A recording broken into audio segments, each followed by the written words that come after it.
Que a capoeira é uma arte especial, isso todo mundo já sabe. Mas no que os historiadores ainda não chegaram a um consenso é em relação às suas origens. Há quem diga que ela é afro-brasileira. Há quem diga que ela também tem influências indígenas. De todos os modos, até agora, o que se pode afirmar é que a capoeira é uma arte fruto do terrível processo de escravidão que aconteceu no Brasil. Esse processo teve início com a chegada dos navios negreiros. Bem, nesses mais de 3 séculos de tráfico negreiro, estima-se que tenham ocorrido 9.000 viagens, trazendo cerca de 5 milhões de negros escravizados para o Brasil. Outro agravante é que foram sequestrados negros de várias partes do continente africano, várias etnias diferentes, costumes, religiões, línguas completamente diferentes. E quando esses sequestrados chegavam ao seu destino final, aqueles que sobreviviam, logicamente, eles eram misturados. Então, além de serem trazidos para serem escravizados em um lugar muito distante, eles foram, na sua maioria, separados de suas famílias, de seu povo, dos seus costumes. E foi nesse contexto de horror, e eu acho bem importante a gente sempre se lembrar do horrível processo de escravização no Brasil e como esse processo gera consequências ainda hoje. Foi nesse contexto de horror que nasce a capoeira, como uma luta de libertação, uma luta de resposta contra a opressão, contra esse sistema indigno, contra a exploração desses seres humanos. Mas quais são os primeiros registros da palavra capoeira? Já no século XVI, em 1583, ela aparece em um livro, mas somente significa uma roça abandonada. No século XVII, especialmente devido à fundação dos quilombos, começa a haver o termo negros das capoeiras. No século XVIII, é a primeira ocorrência um registro policial com a prisão de Adão, que além de escravo, era um capoeira. E no século XIX, Dom João VI cria a Guarda Real da Polícia e nomeia como chefe o Major Nunes Vidigal, conhecido perseguidor dos capoeiras. Até agora, o primeiro registro pictórico que se tem notícia da capoeira é esse quadro de Augustus Earle, que é de aproximadamente 1820.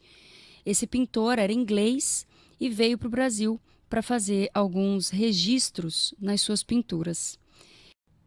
E é curioso e ao mesmo tempo bem triste observar que justamente nessa época, legalmente falando, foram tomadas algumas atitudes contra os capoeiristas. Por exemplo, em 1821, foi enviada uma carta da Comissão Militar do Rio de Janeiro para o ministro da Guerra, Carlos Frederico de Paula, requisitando o retorno dos castigos aos capoeiristas. Nesse mesmo ano, no dia 31 de outubro, foi determinado sobre a execução dos castigos corporais em praças públicas a todos os negros que eram chamados de capoeiras. E 5 dias depois, se determinaram providências que deveriam ser tomadas contra os negros capoeiras na cidade do Rio de Janeiro. Nessa mesma época, temos o primeiro registro de um berimbau em uma pintura. Ele é feito por Debré e representava os escravos de ganho, que usavam esse instrumento para anunciar os seus produtos. Em 1835, Rougendar pinta Danse de la Guerre, havendo então mais uma representação pictórica da capoeira. Embora continuasse havendo castigos para os capoeiristas, muitos deles foram chamados a batalhar na Guerra do Paraguai. A sua participação nessa guerra foi tão importante que acabou colaborando com o processo de abolição da escravatura. No período pós-guerra, no entanto, o surgimento das maltas de capoeira, grupos contratados para acirrar a violência política, foi um capítulo que deixou marcas negativas para essa arte. Em seguida da abolição da escravatura, em 1888 e com a iminência da queda do Império, ventila-se a criação da Guarda Negra, composta por capoeiras que estariam protegendo a princesa Isabel. Uma referência a esse movimento pode ser visto no jornal Cidade do Rio, edição de 31 de outubro de 1888, que diz: a província de São Paulo de ontem, referindo-se à Guarda Negra, agrupamento de gratidões e de sinceridade, muito perversamente fundando-se em um artigo do Novidades, diz que o governo, no intuito de assegurar o trono à princesa, instituiu um corpo de capangas, aliciou capoeiras e batizou essa legião com o título de A Guarda da Regência. Esta afirmação do jornal do Sr. Rangel Pestana é falsa, falsíssima.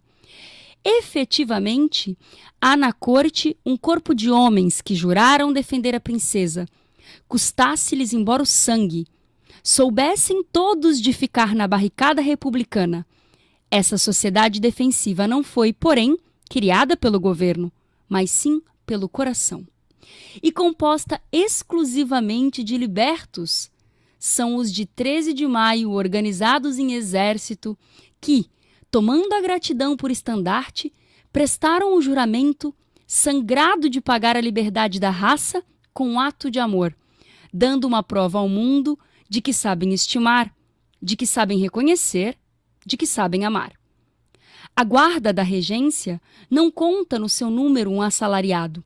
Os homens que a compõem não vieram da malta do Sr. Coelho Bastos, vieram do eito, vieram do trabalho, vieram da escravidão e poderão, no caso de luta, fazer pela princesa o que fez Spêndios por Mato, mas nunca o que fariam o Benjamim e o seu rancho pela gente do famigerado Gabinete 20 de Agosto, inclusive o Carrasco Simão, o senhor Coelho Devastador.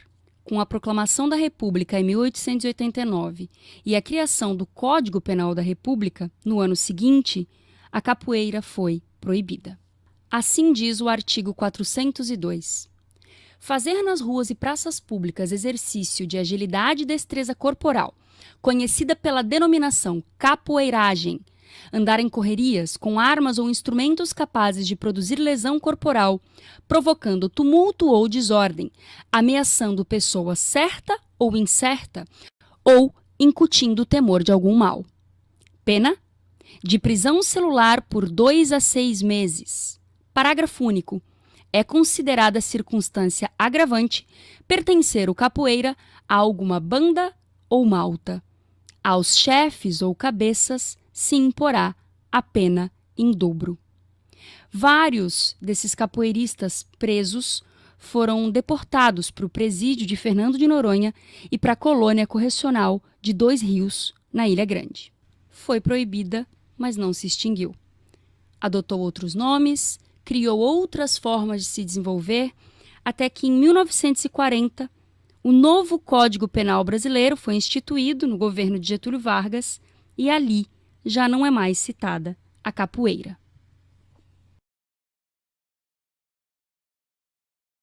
Hoje, a capoeira é o maior difusor da língua portuguesa fora do Brasil e está presente em mais de 150 países.